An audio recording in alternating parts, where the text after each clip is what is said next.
nag-ingon.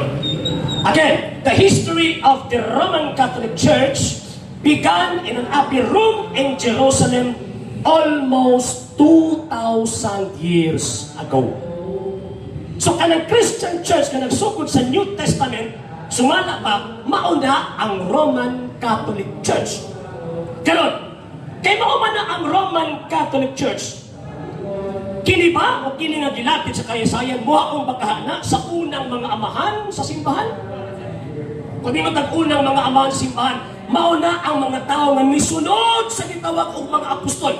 Particularly, pinakauna si San Ignacio sa gitawag og Antioquia. The Cambridge Biographical Encyclopedia, page 478. Unsa may giingon dinhi sa gitawag og maong gitawag og dokumento, Ignatius of Antioch. Asa ba to?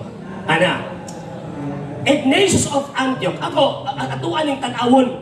Kini nga mga tao ba? Ang ayan ba sa tuhan? Kaya ato ang diskutan, naghimo tag empirical o critical study sa karon nga panahon based sa mga ebidensya.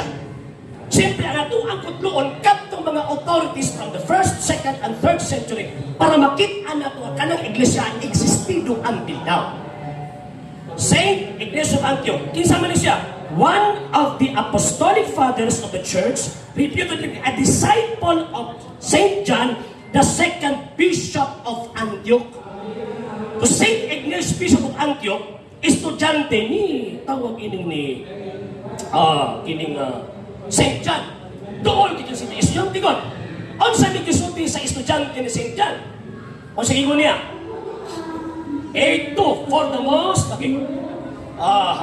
For this reason, they are persecuted to inspired by grace. Sa experience.